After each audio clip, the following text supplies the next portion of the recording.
My wife filed for divorce on the 9th of October. The buyout closed on the 28th, 19 days between them. For most of that first winter, I thought the gap was just how things landed. People leave in the fall. Companies close deals in the fall. I had 26 years behind me, and I was not in any condition to sit down with a calendar and think about it properly. I want to start there anyway, because those 19 days turned out to be the most carefully chosen thing that ever happened to me, and because I did not understand them until March. My name is Neil Ostrander. I was 54 that year, and I ran plant operations at Kesterline Filtration up in Rennick, Colorado, out where the grain elevators are. 26 years there. I started on the floor at 28 rebuilding rotary valves, and I finished as the man they called at 2 in the morning when the coating line went down. The part of the job that matters here is that all of it is writing things down. Run hours, part numbers, which bearing failed and on what date. Do that for 26 years and it stops being a work habit. There is a folder in my garage with the receipt for every set of tires I have bought since 1998. Diane said once that I kept records like a man who expected to be accused of something someday. She said it at a cookout at her cousin's, and everybody laughed, including me. We got married when I was 28 and she was 25, in the Methodist church her mother went to, and we bought the house on Merritt Street 4 years after that. Brick, 2 bedrooms, a garage that leaned about an inch to the south and never got any worse. We did not have children. That was a whole decade of our life I am not going to lay out here, except to say that we came out the other side of it still liking each other, which I thought at the time was the hard part. Diane worked at Cardinal Title and Escrow on 4th Street, 22 years there. She was the one who sat with people at the closing table and slid the papers over one at a time and told them where to sign, and she was good at it because she never once made anybody feel stupid for not understanding a document. Realtors sent her cookies at Christmas. People asked for her by name, and around here that was the whole of what she had built. Not a title, not a corner office. Her name on a file and everybody in 3 counties knowing what it meant. 2 more things about our life and then I will get to it. The first is the alerts. About 8 years ago we drove up to Ogallala for my Uncle Warren's funeral, and somewhere on that trip my debit card got skimmed at a gas station, and for 6 weeks we dealt with a bank in another state that did not seem to believe either of us. When it was finally cleaned up, I went into the account settings and turned on a text alert for anything over $200. Every transfer, every withdrawal, every charge. Diane watched me do it sitting at the kitchen table with her coffee, and she laughed and called it my little tattletale. That is the exact phrase. She used it for years after that, anytime my phone buzzed while we were out at dinner. Your little tattletale. The second thing is Ilse, Diane's mother, Ilse Bergen, who was a school secretary for 31 years and who started forgetting the names of streets she had lived on and who went into Rosevale, the memory care place out on Highway 34, about 3 years before all of this. Rosevale was expensive. There was also the aide who came the year before Rosevale and the podiatrist and the special chair and 100 other things nobody tells you about. Diane handled all of it. She was the only child. Early on, she set up an account at a credit union over in Sterling because Ilse had banked there her whole life, and she moved money into it out of our joint account to cover the care. I knew the account existed. I never once looked at it. Not the balance, not the statements, not the name on it. That was on purpose, and it is the closest thing to a decision I made in this whole story. There was one category of money in my life I was not going to keep score on, and it was the money that was keeping a dying woman comfortable. I would make the same call today. I have tried to make myself sorry about it, and I cannot get there. The cracks, laid out now, are not much. Diane started taking calls in the garage. She said the reception was better out there, which was true. Our house was terrible for it. She went to Denver twice for something the Title Association was putting on and said it was 2 days of people talking about e-recording, which sounded exactly correct. She got a new phone and did not put the old one in the drawer with the others. She bought a second coffee maker, the small one, and put it on her end of the counter, and when I asked about it, she said she liked hers stronger.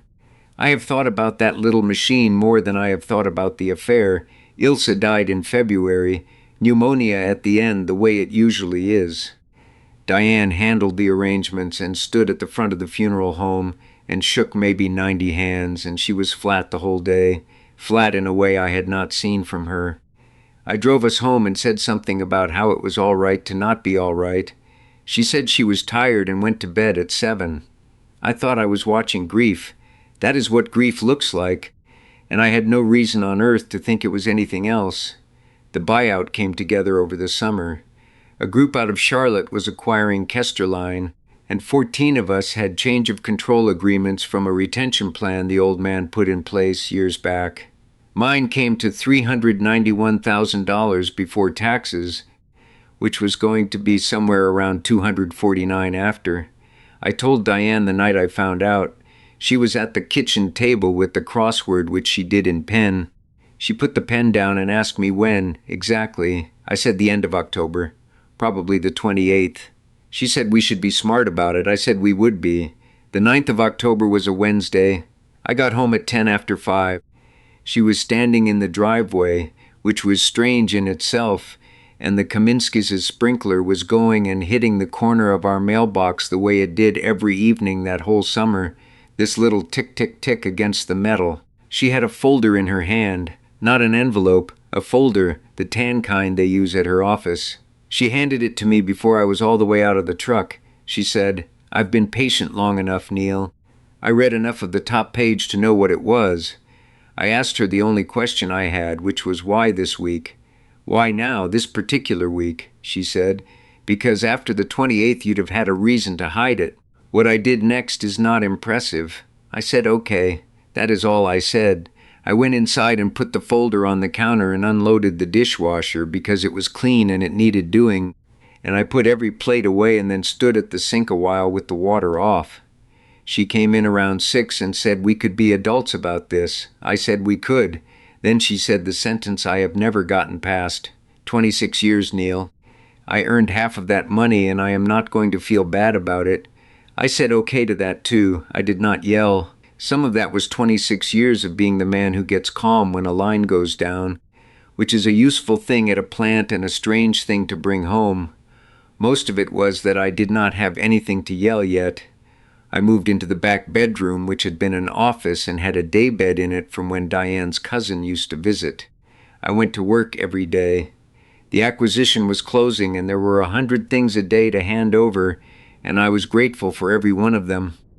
Ruth Halberg was recommended by a man in purchasing whose own divorce had gone badly enough that he knew who was good.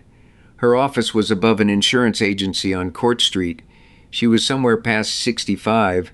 She drank tea out of a steel thermos she brought from home, and she did not tell me it was going to be all right. She read the filing, then asked what date the buyout closed. I told her the 28th. She capped her pen. She said, "All right. 2 things happen the second a case is filed in this state, and you need to know both of them. The first is an order, automatic on both parties, no judge required, effective on filing. Nobody moves or spends or hides a marital asset while the case is open.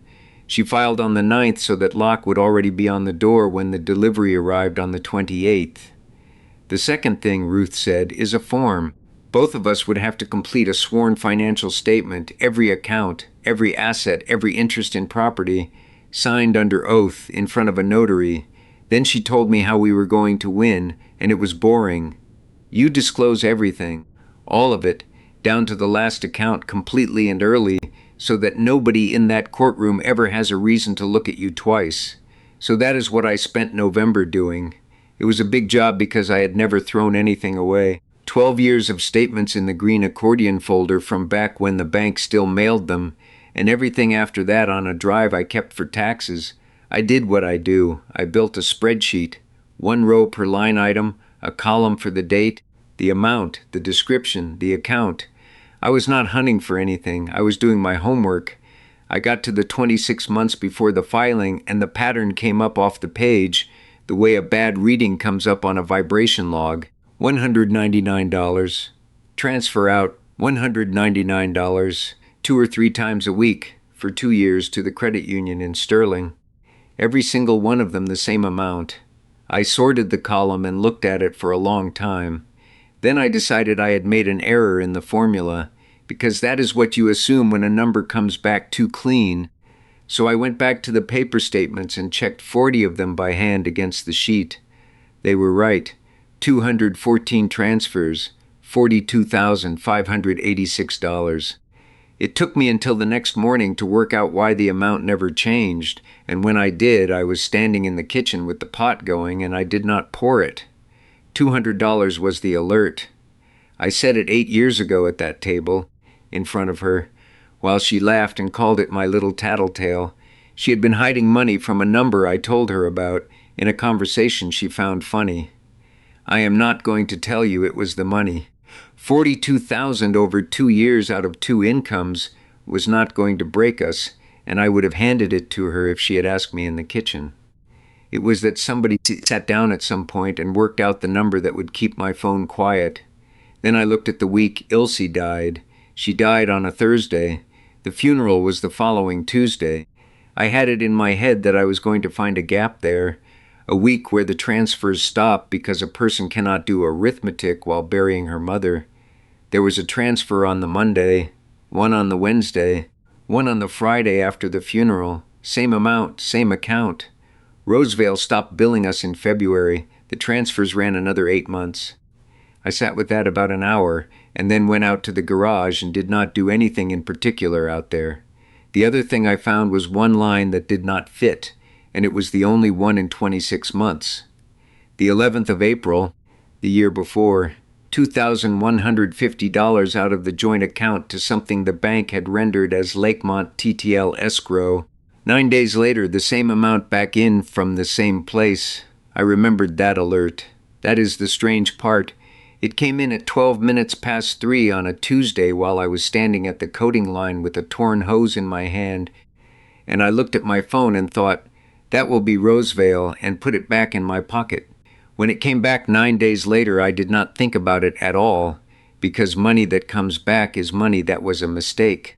2 things bothered me about it, and the second one took me a week to notice. The first was that it was a check, not a transfer, and Diane did not write checks. I did. The second was that when I went through the register, there was a number missing out of the sequence. One check, torn out of the back of the book, never entered. I brought all of it to Ruth in the first week of December. She looked at the spreadsheet for 90 seconds and at the April line for a good deal longer. She said, escrow means real estate. Somebody put down earnest money and then somebody got it back, which usually means the funds were replaced before closing. Lakemont Title is over in Sterling, which is a strange place for a woman who works at a title company on 4th Street to do business. The county keeps property records online and anyone can look at them. It took me 40 minutes on a Saturday to find a parcel on Tallow Road that sold that May, and a name on the deed I had heard maybe 4 times in my life. Craig Lindell, a mortgage broker whose closings came through Cardinal Title. He had been to our Christmas open house one year, and he had complimented me on the garage. I drove out there on the 13th of December. Ranch house, new mailbox, pole barn, a boat under a blue tarp. I sat across the road in the truck with the engine running for 6 minutes, and then I drove home. I did not say anything to Diane.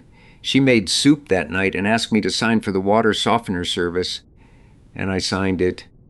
On the 17th, I was back in Ruth's office, and she told me what she thought was going to happen, and I want to give it to you the way she gave it to me, because it is simpler than people think. A sworn statement is not a negotiating position. It is testimony. Once a judge decides a person lied on one, that person does not get believed about anything else in the case. Not what she needs, not what she contributed, not what she is owed.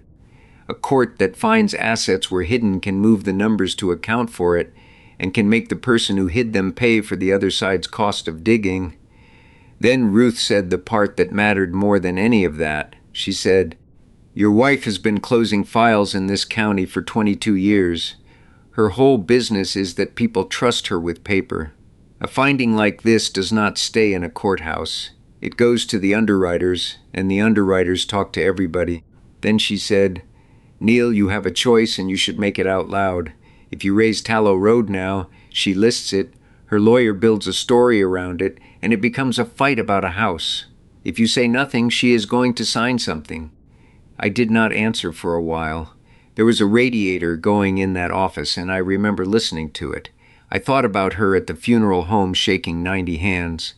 I thought about the Monday and the Wednesday and the Friday. I would like to report that I weighed it. Then I asked when it was due. We lived in the same house until March. People are always surprised by that, but it is ordinary.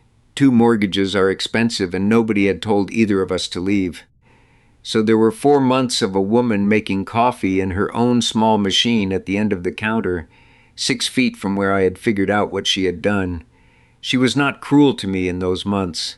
She was pleasant and careful and slightly formal, like a person being decent to a coworker on his last week, and I have decided since that she was pleasant because she believed the thing was finished and the rest was paperwork.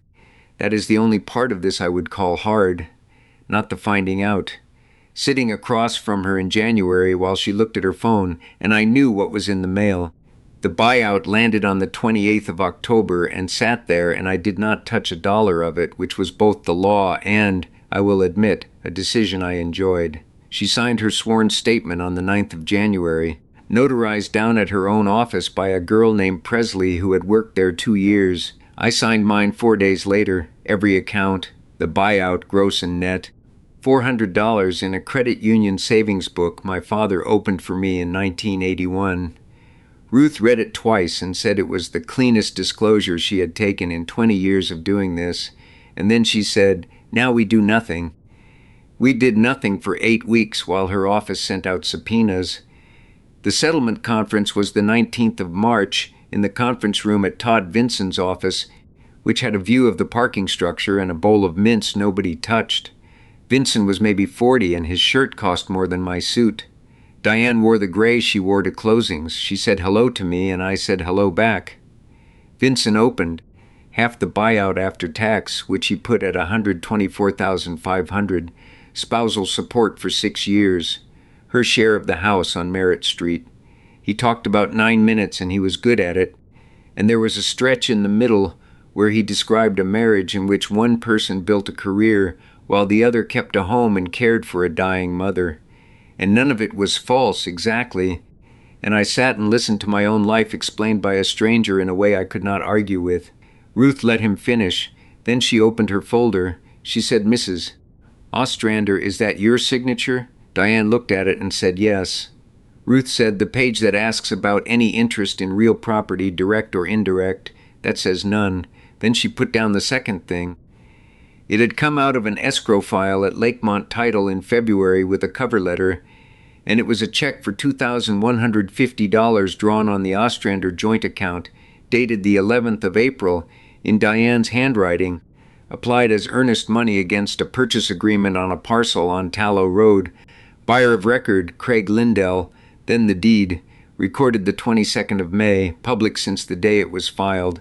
Then Ruth took out the spreadsheet, and she did not give them the total first. She read 3 dates, the Monday, the Wednesday, the Friday after the funeral. $199 each, she said, to a credit union in Sterling. Then she said, and 211 more like them, and the last one is 9 days before this case was filed, and the facility stopped billing in February. Diane said, "That was my mother's account." Ruth said, "I know." Then she laid down the last page, which was the one that lists bank and credit union accounts, and there were 2 on it, and Sterling was not one of them. Vincent turned the pages toward himself and read that section, and then read it again. He did not look at me at all. He looked at his client, and he looked at her for about 4 seconds, which is a long time in a room like that, and whatever went between them went without either of them saying anything. Diane had her hands in her lap, and she was very still. She had sat at hundreds of tables like that one and slid the paper across, and I do not believe she had ever once been on the other side of it. Then Vincent asked for the room. Ruth and I went and stood by a window at the end of the hall. She poured tea into the thermos lid and drank it standing up. I asked her whether it was really enough, all of it, and she said the account was enough by itself. The rest was so nobody would be tempted to call it a mistake. We settled that afternoon. The support claim came off entirely. The $42,586 was charged back against her side of the ledger. She took $61,000 out of the buyout, and that figure had her share of the house folded into it, so I kept Merritt Street. She paid $14,000 toward what Ruth had cost me. It was signed at 10 of 5 at the same table where Vincent had opened at 124.5, and I understood by then that she had not signed it because Ruth out-argued anybody. She signed it because a sworn statement with a hole in it, sitting in a public court file with her name and her notary and her own office on it, was worth more to her than the difference. Ruth walked me down to the parking structure afterward and explained the last piece of it, which neither of us had done anything to cause. None of this was going to be sealed. A settlement gets filed. The statement Diane signed on the 9th of January was already in the court file, and it was going to stay there, and anybody with a reason to look could look, and in the title business people have reasons to look. That was what she paid for. It was just how the paper works, and my wife understood how the paper works better than Ruth and I put together. I saw her once more that day by the elevators with her coat over her arm. She said, "You knew. In December you already knew." I said yes. She stood there working through the timeline, and I watched her get to the end of it. She said it was the alert. That's how, wasn't it? I did not answer, and she said the rest of it herself, quietly, more to the wall than to me. Your little tattletale. I looked the parcel up myself that August, on the same county site, on a Sunday afternoon, because I am who I am. Callow Road had been transferred in June and listed again in July. That is all I know about it and all I ever went looking for. I would like to tell you I felt nothing. I felt something for about a day and a half, and then noticed I had stopped. And what surprised me was not that it went away, but how much smaller it was than what I had set aside for it. It was a Tuesday. There was a damper actuator down on the coating line, and I went and looked at it. The alerts are still on. I never turned them off. It is only my account now, so most of what comes through is the electric bill and the propane, and in September I bought 4 tires for the truck, and my phone buzzed in my pocket in the waiting room at the tire place, and I sat there and looked at it a good deal longer than a man needs to look at a text about tires. Ruth told me once that she would have warned her. She said it took her about a week to land on that, and that she is still not certain. So there are 2 people who have thought hard about the 17th of December, and neither of us has an answer, and that is where I will leave it with you. If you have one, I would like to read it.